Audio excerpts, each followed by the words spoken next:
Hello everyone. सो आज का जो वीडियो है वो रिगार्डिंग कोई एग्जामिनेशन से रिलेटेड नहीं है, बट ये रिलेटेड है एग्जामिनेशन के बाद वाले आफ्टर इफेक्ट से। आप सबको पता है, हम सब ने अपना पर्सनल फॉर्म सबमिट कर दिया है। 25 तारीख को लिंक क्लोज हो गई and we know that within a week or two हमारा रिजल्ट आ जाएगा। ठीक है, रिजल्ट आने के बाद में 3500 से 4000 लोग तो सेलेक्ट हो जाएंगे, बट बात अब उनकी आती है जिनका सिलेक्शन रह जाता है। कुछ एक आध नंबर से, कुछ 0.1 0.2 नंबर से रह जाएंगे, कुछ 2 नंबर से, 3 नंबर से, 5 नंबर से, सो ऑन। तो आज इस वीडियो में बात उनकी करूँगा मैं जो इस फेस में, या एक तरीके से समझो थोड़ा सा इस चीज़ को मैं कवर अप करना चाहता हूँ, कॉज काफ़ी मैसेजेस इसको रिलेटेड इधर मुझे 3-4 दिन से आए हैं रिगार्डिंग दिस डिप्रेशन इश्यूज़ कि भैया मुझसे मतलब लग नहीं रहा, लोग कह रहे हैं कि मेरा सिलेक्शन नहीं होगा, काफ़ी डिप्रेशन में आ रहा हूँ, सुसाइडल थॉट्स आ रहे हैं, ये आ रहा वो आ रहा XYZ। तो ये लगा कि हाँ, ये इशू मतलब आप लोग के सामने रखना चाहिए, बिकॉज अगर इसको वक्त रहते नहीं देखा गया तो ये बहुत ही सीरियस इफेक्ट्स में आ जाता है। और उसका रीज़न मैं बता देता हूँ कि आप जिसको अपने सामने देख रहे हो, है ना, ठीक है, मैंने 21 साल की एज में गवर्नमेंट जॉब पा ली, बट मेरे साथ भी था, लो फेस मेरे लाइफ में भी था, और मैंने भी कोशिश की थी कि हाँ, अपनी लाइफ एंड करने की कोशिश मैंने भी की थी, इतने बुरे तौर पे भी मैं जा चुका हूँ। सो और उससे निकला भी। सो आई थिंक सो कि मैं अपने लेवल पे कोशिश करूँगा, कवर अप करने की कोशिश करूँगा कि कैसे इन चीज़ों से आप हैंडल कर सकते हो। तो सबसे इंपॉर्टेंट और सबसे पहली चीज़ है कि रिजल्ट के बाद कम, ठीक है, कई 3,500 से 4,000 में पता है कि वैकेंसीज हैं, 39 समथिंग, 3900। कई होंगे जिनको ये जॉब नहीं मिलेगी। तो क्या इसका मतलब है कि सब खत्म हो गया? ठीक है, मान के चलो एक उस बंदे का लेके चलते हैं कि जो 18, 19, 20, 21 इसकी एज ग्रुप में रहा होगा, नहीं निकला, कोई बात नहीं, नेक्स्ट ट्राई करो, उसके बाद फिर नेक्स्ट ट्राई करो, कितना तुम्हारे पास टाइम भी है एक। लेकिन हाँ, नेक्स्ट ट्राई करने का मतलब ये नहीं कि एकदम केयरलेसनेस में साथ हो जाना कि हाँ इस बार नहीं हुआ तो फिर तो और टाइम पड़ा, ऐसे नहीं। लाइक एक सेट कर लो कि हाँ इस बार नहीं हुआ तो अब विद इन अ ईयर और टू अब मुझे जॉब निकाल लेनी है। अगर तुम्हारा जॉब का टारगेट जो भी टारगेट है, अगर विद इन अ ईयर और टू मुझे जॉब निकाल लेनी है, ठीक है ना। जितने भी ये ग्रुप वाले हैं 18 to 22, 23 तक के ना, तो उनको तो ये समझ के चलो भाई आपके पास अपॉर्चुनिटीज़ ही अपॉर्चुनिटीज़ हैं, ठीक है। और कोई ऐसा नहीं है कि ये वाला नहीं निकलेगा तो सब खत्म हो गया, आपके साथ वालों की जॉब लगी, तो ऐसी कोई बात नहीं। हो सकता है आपके साथ वालों की भी 2400 ग्रेड पे जॉब लग जाए, बहुत खुश हो जाए, और अगले 3 महीने बाद जो जॉब आई मीन रिक्रूटमेंट होनी है स्टेनो की, उसमें आप अच्छे मार्क्स ले आओ और 4200-4600 ग्रेड पे चले जाओ। लाइफ है, किसी को कुछ नहीं पता क्या हो सकता है आगे। तो इस चीज़ को लेकर के अपने आप को डिसहार्टेंड बिल्कुल मत करना। मेरी रिक्वेस्ट रहेगी कि अगर रिजल्ट से आप चूक जाते हो 0.1 से 0.2 से कैसे भी करके, तो उसको लेकर के बिल्कुल अपने इसको दिमाग पे चढ़ने की दिमाग पे चढ़ने की जरूरत नहीं। रिजल्ट्स को बस ये देखना है कि हाँ चलो ठीक है, रह गया, अपॉर्चुनिटी थी, मैं नहीं पकड़ पाया, क्यों नहीं हो पाया, उसको एनालाइज करना कि किस वजह से आपका रह गया, क्या आपने कमियां थी, क्या आप उनको कैसे आप उनको ठीक कर सकते हो। क्या मतलब एक पॉइंट्स लिख लेना कि हाँ मैं मुझसे ये गलतियां हुई और मैं ऐसे इनको सुधार करके अगले 3 महीने में जो एग्जाम है, अगर आप स्टेनो को मतलब टारगेट लेके चल रहे हो, या सीजीएल को लेके चल रहे हो, CHSL को लेके, जो भी हर XYZ हर एग्जाम को रिलेटेड में बता रहा हूँ, तो ये सोचिए चलो कि हाँ जब नेक्स्ट आने वाला है तो उतने with in this time phase मैं कैसे उन पॉइंट्स को जल्द से जल्द ठीक करके अपने मार्क्स को हाई करके, ताकि अगले बार में मैं सिलेक्शन पक्का कर लूँ। ठीक है, तो ये अगर एक बार रिजल्ट नहीं निकला है, कुछ भी रह गया, 0.1 से रह गया, 0.2 से रह गया, मैं समझ सकता हूँ, दुख बहुत बड़ा होता है कि ऐसे होता है ना कि लड्डू हाथ में था और ये खा रहे थे और फिसल गया, ऐसा फेस हो जाता है। बहुत ही ज़्यादा मतलब ये होता है कि रोना आ रहा होता है, मतलब बहुत ही गंदा फेस होता है। I can relate to it. So उसको लेकर के अपने ज़्यादा हताश होने की, निराश होने की ज़रूरत नहीं है। बहुत अपॉर्चुनिटीज़ हैं आगे लाइफ में, बहुत अपॉर्चुनिटीज़ हैं। इवन मैं चीज़ और कहूँगा, चलो ठीक है, 28 एज ग्रुप वाले, 29 एज ग्रुप वाले, 30 एज ग्रुप वाले जिनकी लास्ट अटैम्प्ट रहा हो, और भगवान न करे अगर नहीं निकल पाया किन्हीं कारणों से, उसका मतलब ये नहीं है कि लाइफ ख़त्म है, ठीक है ना। ज़रूरी नहीं कि गवर्नमेंट जॉब ही करो, कई बहुत ऑप्शन है, बहुत कैरियर अपॉर्चुनिटीज़ है आज के टाइम में। आज की और देखो एक चीज़ तो फैक्ट है जो आपको मानना पड़ेगा कि गवर्नमेंट जॉब सीमित है, कम है, लिमिटेड है, सबको मिल भी नहीं सकती, ठीक है ना। बहुत ही कम लोग हैं जिनको मिलेगी, बाकी सबको निराश होना ही पड़ेगा गवर्नमेंट जॉब से। ये तो फैक्ट है, हार्श फैक्ट है, हार्श ट्रूथ है लाइफ का। तो एक बैकअप प्लान या एक कैरियर अपॉर्चुनिटी आपको सोच के तो जरूर चलना चाहिए। आपके अंदर एक स्किल होनी चाहिए, कुछ भी XYZ। जैसे मान के चलो इस फेस में आपने शॉर्ट हैंड ही सीख लिया, तो आप लोगों को शॉर्ट हैंड की ट्रेनिंग देना शुरू कर सकते हो, कुछ भी XYZ कुछ भी। तो सर ये नहीं कि अगर चलो ठीक है मतलब 28 से 30 ईयर्स की एज में, 32 ईयर्स में एज में लास्ट अटेम्प्ट था आपका और नहीं हो पाया, तो इसका मतलब ये नहीं कि एकदम डिसहार्टेंड हो जाना है कि यार सब खत्म हो गया ना। कोई हो सकता है कोई दूसरी कैरियर अपॉर्चुनिटी भगवान ने आपके लिए लिखी हो, ये ना लिखा हो सकता है उसमें आप ज़्यादा एक्सेल कर पाओ, ज़्यादा अच्छा कमा पाओ, हो सकता है गवर्नमेंट जॉब वालों से तिगुना चौगुना सैलरी पाओ हर महीने, मतलब आई मीन रेवेन्यू पाओ। सो ऐसा नहीं है कि एक चीज़ जो टारगेट लिया नहीं मिला तो मतलब सब खत्म है, बहुत चीज़ें, बहुत कैरियर अपॉर्चुनिटीज़ हैं, तो इनको लेकर के एकदम डिप्रेस होने की ज़रूरत नहीं है।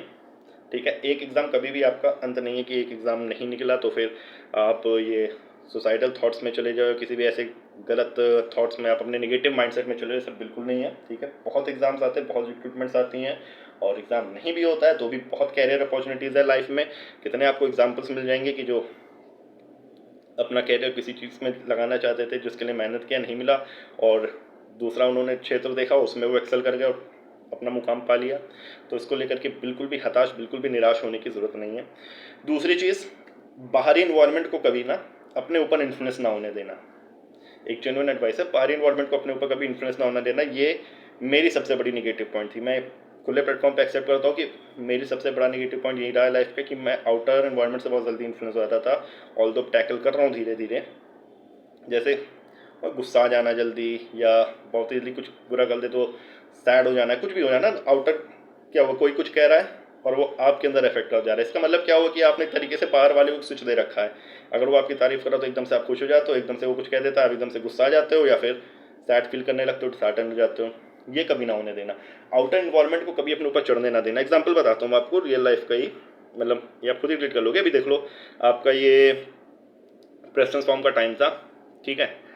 अब अगर यही प्रेफरेंस फॉर्म के टाइम पे बंदों ने ये डिस्कशन किया होता कि how to prepare for the next examination, या कैसे हम जीके के क्वेश्चंस डिस्कस कर रहे होते हैं, इंग्लिश के क्वेश्चन डिस्कस कर रहे होते, तो वो जो टाइम फेस था ना स्किल से लेकर के प्रेफरेंस फॉर्म का, वो आपका प्रोडक्टिव भी होता, ठीक है, और वो एनजाइटी ना आती जो एनजाइटी ऐसे आती रही जब आप लोग ये डिस्कस करते रहे प्रेफरेंस फॉर्म आ जाएगा, प्रेफरेंस फॉर्म कल आएगा, मेरे फलाने भैया से बात हुई, मेरे ढिमकाने भैया से बात हुई, उन्होंने ये बोला, उन्होंने वो बोला। समझ लो, ये आउटर इन्वायरमेंट के एक्सपोजर में आप गए और उस इन्वायरमेंट ने आपको इन्फ्लुएंस किया, और काफ़ी ज़्यादा बंदे एनजाइटी में थे उस पीरियड में। मैं जानता हूँ बहुत ही ज़्यादा, एंड आई विल से 95% बंदे एनजाइटी में थे। कुछ ऐसे भी थे जिन्होंने प्रोडक्टिव काम किया, और एक चीज़ मुझे काफ़ी अच्छी लगी, अभी मैंने एक शॉर्ट्स बनाया था रिगार्डिंग दिस कि अब जो रिजल्ट है उसके फेस के लिए, उसके रिजल्ट के इंतज़ार से अच्छा है आप लोग अपने किसी नेक्स्ट एग्जाम के लिए प्रिपरेशन करो। और जिस हिसाब से मुझे उसके बाद में मैसेजेस आए, मुझे अच्छा लगा कि हाँ बंदे ठीक है, मोटिवेट हो रहे हैं, सीख रहे हैं कि चलो ठीक है, वी शुड सी फर्दर, जो हमने करना था वो कर लिया, अब आगे देखना। तो कभी भी अपने आउटर इन्वायरमेंट को अपने ऊपर हैंडल ना होने देना। मेरे साथ भी ऐसे होता था कि कोई कुछ भी बोल दे। अब जैसे अभी की आप एग्जांपल लेके चलो, जैसे कई ऐसे मैसेजेस आते रहते हैं, टेली पे भी आप कमेंट्स पे देख सकते हो, बोलते हैं सर आपके बारे में कोई है, या जो पुराने चैनल उसके ग्रुप पे कहीं पे भी कोई ये कह रहा है XYZ ब्ला ब्ला ब्ला आपके बारे में कह रहा, आप कुछ कह क्यों नहीं रहे हो। कोई कहता है कि आपके बारे में ये चीज़ें बताई जा रही कि शशांक ये करता, वो करता, XYZ ब्ला ब्ला ब्ला ब्ला। आप उसको लेकर के कुछ कह क्यों नहीं रहे, कुछ बोल क्यों नहीं रहे, कुछ क्लैरिफिकेशन क्यों नहीं दे रहे हो। तो उसका आंसर सीधा सार मैं बता दूँ, इसी चीज़ से तो मैं फाइट कर रहा हूँ, आउटर इन्वायरमेंट से। अब मैं चाहता हूँ कि इफेक्ट ही ना पड़े, हो ही ना इफेक्ट। कहने को तो मेरे पास भी बहुत कुछ कहने को है कि चलो ठीक है, तुम जो लोग मेरे को कह रहे हैं वो 27-28 साल के हो रखे हैं, अभी तक उनको नौकरी नहीं मिली, अब जाके नौकरी मिल रही है। वहाँ मैं 21 साल में निकाल के बैठा हूँ, जिस नौकरी के लोग सोच रहे हैं वो मैं पहले ही निकाले बैठा हूँ। तो चीज़ें तो मेरे पास कहीं कहने के लिए, कि जाहिर सी बात है अगर मैं ऐसे देखूँ तो मेरा पायदान वैसे भी उनसे ऊपर ही है। अगर मैं उनके तक जाऊँगा तो ऐसे पता प्रमोशन होते ही आगे हो जाऊँगा। तो इस वजह से क्या होता है ना, आउटर इन्वायरमेंट को या आउटर इन्फ्लुएंसेस को देखना कि हाँ बाहरी लोग क्या कह रहे हैं आपको। वो आउटर इन्फ्लुएंसेस सिर्फ यही नहीं है, दूसरी एक और चीज़ होती है आउटर इन्फ्लुएंस, जिसमें होता है पीयर प्रेशर, जो कि सबसे ज़्यादा लड़के फेस करते हैं जब वो एज में होते हैं 21 to 25 में, क्योंकि उनकी कॉलेज लाइफ कंप्लीट हो चुकी होती है और उसके बाद फैमिली का प्रेशर ये आता है कि बेटा नौकरी कब लाओगे, बेटा पैसा कब कमाना शुरू करोगे, बेटा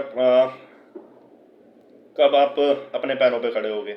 तो उसको लेकर के बंदा खुद ही प्रेशर में चलता चला जाता है कि हाँ कि, और अगर बगल वाले का आपके एग्ज़ाम निकल जाते तब तो और गंदा, कि फिर उसके बाद सामने वाले का एग्जाम्पल दिया जाता है आपको कि वो देखो उसका निकल गया और आप रह गए। तो ये प्रेशर तो और ही ज़्यादा एकदम मतलब हो जाता है कि कुछ तो होता है कि उसको पॉजिटिव में भी ले जा सकते हो कि हाँ ठीक है अब उसका निकल गया है तो मुझे भी निकाल लेना चाहिए, जब उसका निकला तो मुझे भी। बट ज़्यादातर वो लड़कों के निगेटिव पे चला जाता है, एकदम चुभता टाइप का दिमाग में। तो कभी भी आउटर इन्वायरमेंट्स को या आउटर जो भी इन्फ्लुएंसेस है उसको अपने ऊपर कभी चढ़ने ना देना। कोई कुछ आपकी मौकरी कर रहा है या कुछ भी कर रहा है, कोई ज़रूरत नहीं है। एक हाँ लिमिट ज़रूर रखना है कि लिमिट के बाद तो तोड़ देने का, बट कुछ भी हो रहा है ना, अगर आउटर इन्वायरमेंट कुछ भी हो रहा है उसके अपने ऊपर नहीं हावी होने देने का। अब जैसे अभी देख लो कि अभी रिजल्ट को लेकर के एंजाइटी चल रही है लोगों में मैक्सिमम की, रिजल्ट कब आएगा उसको लेकर के अपना टाइम वेस्ट कर रहे हैं, ठीक है, और बहुत अच्छे से 2-3 हफ्ता वेस्ट वो कर लेंगे। तो उसमें आपको नहीं बचना है, ठीक है ना। आउटर इन्वायरमेंट ठीक है, वो है करने दो, आप अपने ऊपर देखो, अपने ऊपर कंसंट्रेट करो, अपने आप को इम्प्रूव करने की कोशिश करो, ठीक है। और सबसे लास्ट और सबसे इंपॉर्टेंट चीज़ कि कोई भी प्रॉब्लम है ना लाइफ की, कोई भी प्रॉब्लम है उसका सॉल्यूशन ज़रूर है, ठीक है। अगर प्रॉब्लम आई है तो भगवान तुमको सॉल्यूशन भी देगा, देर सवेर देगा, हो सकता है कि टाइम लगे, बट सॉल्यूशन होगा ज़रूर। ऐसा नहीं कि प्रॉब्लम आई है और उसका कोई भी एंड ना हो सकता है उस समय तुमको ना दिख रहा हो। कभी भी बहुत ज़्यादा एकदम डिप्रेस हो जाओ ना, एक सलाह रहेगी, कभी भी बहुत ज़्यादा डिप्रेस हो जाओ, ये लगे कि यार अब कुछ लग ही नहीं रहा कि लाइफ में है, आराम से बैठना, गहरी सांस लेना 10, और बस भगवान को एक बार, बस जिस भी भगवान में मानते हो उसको बस प्रे करना, माइंड रिलैक्स हो जाएगा। उसके बाद अपने प्रॉब्लम के बारे में सोचना आराम से, क्योंकि कभी भी हम जब अपने नर्व्स में, जब अपना नर्व्स तेज होती है उस समय कोई डिसीजन लेते हैं, और जब हम कूल माइंड से डिसीजन लेते हैं उसमें बहुत अंतर होता है। और जब कूल माइंड से डिसीजन लेते हैं ना, उसी को कहते हैं फर्स्ट साइन ऑफ मैच्योरिटी, ठीक है। तो ये चीज़ इनकलकेट करो, कभी भी इतने नर्व्स में लेकर के हमने डिसीजन ना ले लेना कि कोई भी प्रॉब्लम आई है, कुछ भी हो गया, हड़बड़ा गया और यार ये तो खत्म हो गया, फलाना हो गया, ढिमकाना, कुछ नहीं। और सबसे इंपॉर्टेंट तो ये मैं इसलिए इस वीडियो को बनाने का ज़रूरी समझा बिकॉज अब रिजल्ट का टाइम आ रहा है और इसमें 3,500 से 4,000 बच्चे तो खुश हो जाएंगे, बट मैं उनको कवर करना चाह रहा था कि जो रह जाएंगे। और लेकिन बट ये है कि मेहनत करते रहोगे, आज नहीं तो कल, कल नहीं तो परसों रिजल्ट ज़रूर मिलेगा। ना सही इस फील्ड में नहीं मिलेगा तो किसी दूसरे फील्ड में हो सकता है, स्टेनो ना निकल तुम्हारा सीजीएल निकल जाए, चलो CHSL निकल जाए, या यूपीपीसीएस यूपीएससी कुछ भी निकल सकता है, ठीक है। और नहीं हो सकता गवर्नमेंट जॉब ना छोड़ के तुम किसी दूसरे सेक्टर में जाओ, उसमें धमाल मचा दो, है ना, बिजनेस लाइन में चले जा सकते हो, कुछ भी हो सकता है। सो लाइफ छोटी सी नहीं, लाइफ बहुत बड़ी है, ठीक है। कभी भी डिप्रेस महसूस हो, कभी भी ऐसा हो तो अपने मम्मी पापा से बात करो, दोस्तों से बात करो, जिससे भी आप बहुत ज़्यादा ट्रस्ट करते हो, बहुत ज़्यादा क्लोज हो, जिससे आप ओपन हो सकते हो, अपने दिल खोल के पूरा बात करो, ठीक है। बहुत ज़्यादा एकदम लो फेस या उसमें जाने की ज़रूरत नहीं है, ठीक है। और इस समय बहुत ही ज़्यादा अपने आप को मजबूत रखने की ज़रूरत है। बाकी ज़्यादातर उनको जो थोड़ा सा बॉर्डर मार्क्स पे हैं कि होगा नहीं होगा, बिल्कुल मतलब नहीं भी हुआ तो कोई बहुत बड़ा आफत नहीं हो जाएगा, ठीक है। एक जॉब थी, नहीं मिली, नहीं मिली, कोई बहुत बड़ी चीज़ भी नहीं है, जॉब ही है, गवर्नमेंट जॉब ही है, ठीक है। अगर मैं भी बैड साइड्स भी गिनाना शुरू कर दो तो सोचोगे यार फ़ायदा भी क्या है, बट उसको लीव करो। हमेशा लाइफ का अपने का हर चीज़ का एक पॉजिटिव अप्रोच रखो, ठीक है। नहीं मिला नहीं मिला कोई बात नहीं, हो सकता है भगवान नहीं चाहते होंगे, कुछ अच्छा सोचा होगा। हम अपना मेहनत करते हैं ना, कर्म करे जा, फल की चिंता ना कर, बट फल को दिमाग में रखे रहना। फल की चिंता ऐसा नहीं कि मतलब भूल गए, एकदम केयरलेस हो गए कि दाद तेरे की, नहीं, माइंड में रहेगा कि हाँ, क्योंकि रिजल्ट ही नहीं याद रखोगे तो मोटिवेट किससे होगे फिर, ठीक है। बट उसको हावी नहीं होने देना है कि रिजल्ट अगर आया, आउटकम आया तो उसको अपने दिमाग में हावी नहीं होने देना है, बस उससे सीखते जाना है। लाइफ में रिग्रेट नहीं करना है, सिर्फ सीखना है। कुछ भी हुआ, फेल हुए कोई बात नहीं, उससे सीखा फिर आगे बढ़े, फिर कभी फेल हो गए फिर उससे सीखा फिर आगे बढ़े। क्या लगता है आपको जॉब लगने के बाद क्या स्ट्रगल्स नहीं होते? बहुत होते हैं। और पूरे लाइफ जब तक आप खत्म नहीं हो जाओगे तब तक life is full of struggles, बहुत ज़्यादा कंपटीशन रहेगा, बहुत सारी चीज़ें होंगी, बहुत सारी प्रॉब्लम्स आती रहेंगी फिर लाइफ में। सो इसको लेकर के कभी भी अभी यार अगर इस यंग एज में टूटना शुरू हो जाओगे तो आगे क्या होगा फिर? सोचो इतनी बड़ी लाइफ पड़ी हुई है आगे, तो ऐसा बिल्कुल नहीं सोचना भाई लोग। Have a positive approach for your life. And बाकी आपको कोई भी इशू, कोई भी दिक्कत हो, आप मेरे टेलीग्राम ID @thakurcharan202001 या मेरे इंस्टा ID सचांक शेखर 8853 पे बात कर सकते हो। Thank you very much. जय हिंद।